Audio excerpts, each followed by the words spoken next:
बच्चों exam sir पर आ गए हैं और आप शायद सिलेबस पूरा कर चुके होंगे, यहां तक कि अच्छी खासी रिवीजन भी कर चुके होंगे।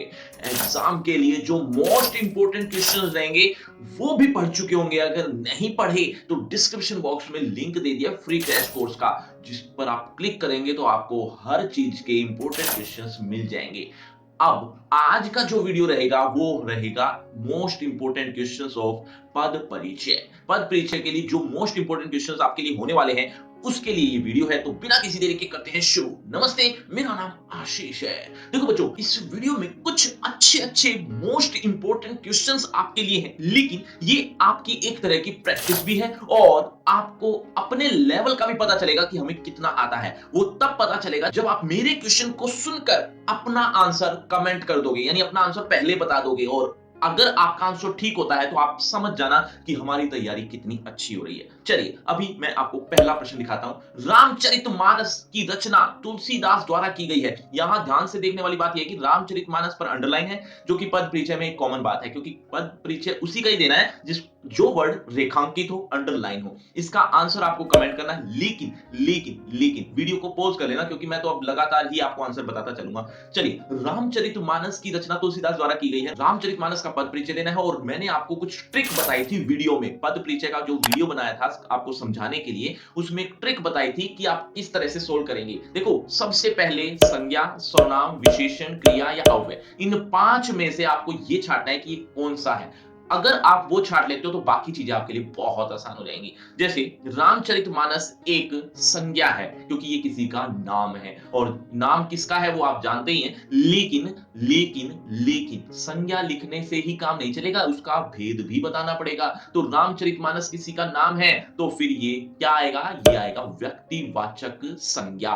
और उसके बाद के जो शब्द होंगे, यानी यहां पर जो लिखे हुए हैं, वो आपको संज्ञा वाली लाइन से पता चल जाएंगे। और ये लाइन किस बारे में बात कर रहा हूं, ये आपने पद परिचय अगर वीडियो देखी है तो समझ गए हो। चलिए, व्यक्तिवाचक संज्ञा होगा। वचन एक वचन है क्योंकि एक है। पुल्लिंग क्योंकि वो पुल्लिंग है, इसके ग्रंथ वैसे भी पुल्लिंग में आते हैं। इसके अलावा हमें कारक लिखना होता है, और कारक यहां से पता चल जाएगा, यानी का, के, की, तो ये संबंध कारक है। चलिए अगले प्रश्न की तरफ। वीरों की सदा जीत होती है। वीरों की सदा जीत होती है, हमें जीत का पद परिचय देना है। क्या ये संज्ञा है, सर्वनाम है, विशेषण है, क्रिया है या अव्यय है? देखो बच्चों, ये तो आप समझ ही गए होंगे कि ये संज्ञा है, लेकिन जीत एक अंदर का भाव है, यानी कोई बाहरी रूप से नहीं दिखती। मतलब जो अंदर की जीत है वो बाहरी रूप से कैसे दिखे, इसीलिए ये भाववाचक संज्ञा होगी। इसके अलावा ये पुल्लिंग है और ये एक वचन है, क्योंकि ये एक है। चलिए आगे बढ़ते हैं। वह कितना सुंदर कुत्ता है। अब इसमें वह का पद परिचय देना है। दे पाओगे तो कमेंट बॉक्स में जरूर बताना। और एक बात और बता देता हूं कि इस बार एमसीक्यू बेस्ड क्वेश्चन नहीं आने वाले व्याकरण में, तो फिर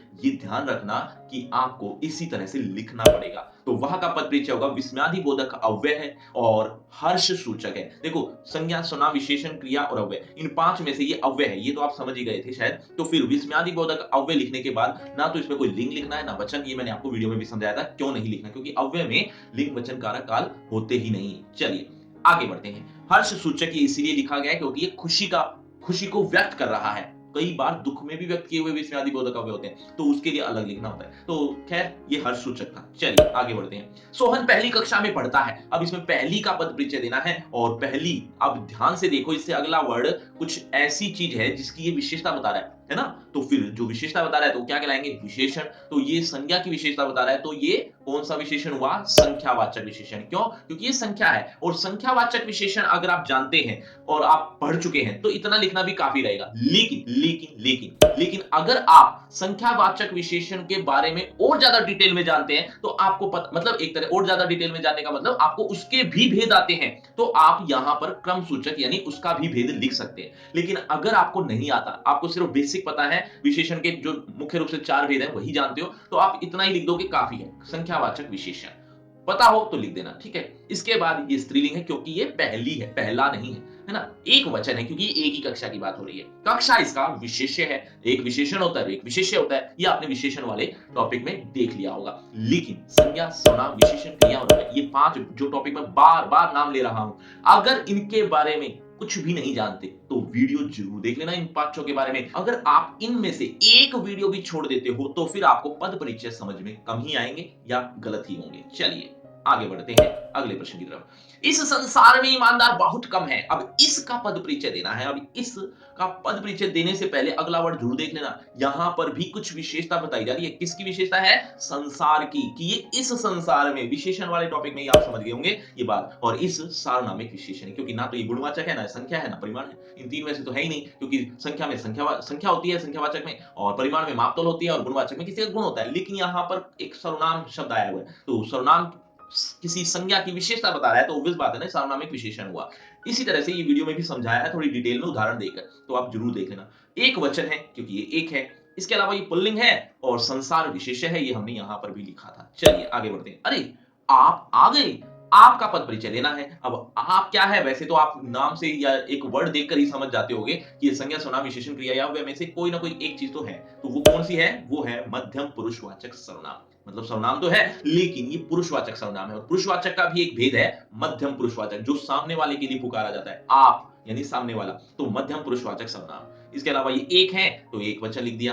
पुल्लिंग है क्योंकि ये किसी पुरुष के बारे में बात हो रही है। अगर वैसे ना पता चले कि ये पुरुष के बारे में बात हो रही है या स्त्री के बारे में, कई बार ऐसे शब्द भी आ जाते हैं, तो आपको पुल्लिंग ही प्रेफर करना है, पुल्लिंग ही लिखना है। इसके अलावा हमें कारक लिखना होता है, क्योंकि सर्वनाम वाली लाइन में लास्ट में कारक ही आता है। लास्ट में आने का मतलब ये नहीं है कि आप इसको आगे पीछे नहीं कर सकते, आप आगे पीछे ऊपर नीचे कैसे भी रख लीजिए, कोई फर्क नहीं पड़ेगा, लेकिन ये शब्द सही होने चाहिए। कारक लिखना है तो कारक, अब देख ही रहे हो, ये क्रिया का करता है, मतलब करने वाला है, तो यानी आने वाला कौन है? आप, तो क्रिया को करने वाला कर्ता कारक कहलाता है। चलिए आगे बढ़ते हैं। वाल्मीकि ने संस्कृत भाषा में रामायण की रचना की। अब ये वाक्य है, इसमें वाल्मीकि शब्द का पद परिचय देना है। देखो वाल्मीकि से समझ में ही आ रहा है पढ़ने से ही कि ये व्यक्तिवाचक संज्ञा है, पुल्लिंग है, एक वचन है। पुल्लिंग एक वचन तो आप यहां तक तो समझ ही गए हो। इसके अलावा ये कर्ता कारक है, जो अभी अभी हमने डिस्कस किया, ये भी समझ गए हो। लेकिन एक वर्ड और भी एक्स्ट्रा यहां पर लिखा हुआ है, देखो रचना की शब्द, ये जो है ना क्रिया है, उसका कर्ता है ये, है ना, ये जो क्रिया है इसका कर्ता ये है ना, इतना तो आप समझ गए हो। तो ये एक्स्ट्रा चीजें हैं, आप एक दो वर्ड एक्स्ट्रा लिख सकते हो, नहीं लिखो तो भी चल जाएगा। ये चार लिख दिया आपने, बहुत रहेगा,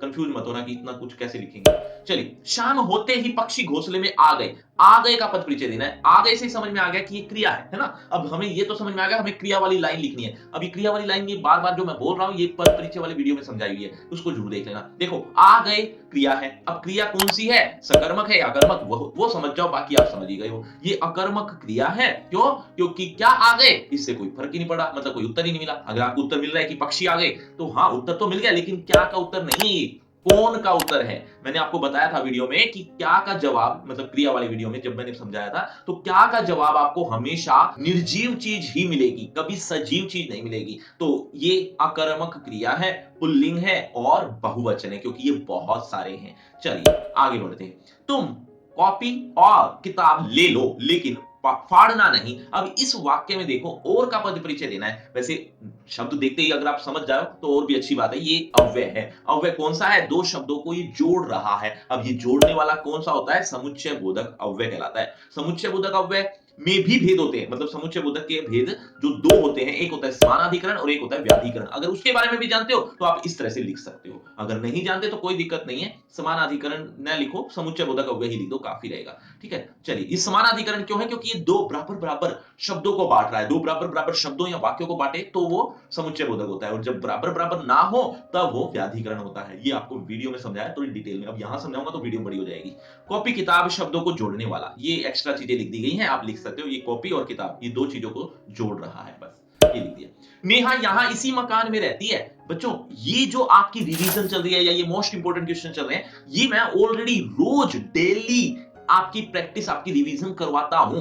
कहां, कैसे? सोशल मीडिया पर, और वो सोशल मीडिया का लिंक आपको डिस्क्रिप्शन में सबसे ऊपर मिल जाएगा। खास तौर पर टेलीग्राम को जरूर फॉलो कर लेना, वहां पर हर चीज प्रोवाइड की जाती है आपकी जरूरत के हिसाब से। नेहा यहां इसी मकान में रहती है। अब यहां का पद परिचय देना है। अब यहां को पढ़कर अगर आप समझ गए तो बेस्ट है, इससे समझ में आ जाएगा कि आप किस लेवल तक तैयारी कर चुके हो। देखो यहां एक अव्यय है, लेकिन ये कौन सा अव्यय है? ये रहने की विशेषता बता रहा है, तो ये क्रिया की विशेषता बताने वाला क्रिया विशेषण है। क्रिया विशेषण अव्यय भी लिख सकते हो साथ में, और अगर क्रिया विशेषण के भेद भी आते हैं तो ये स्थानवाचक क्रिया विशेषण है, ये भी आपको पता होगा। चलिए आगे बढ़ते हैं। नेहा यहां इसी मकान में रहती है।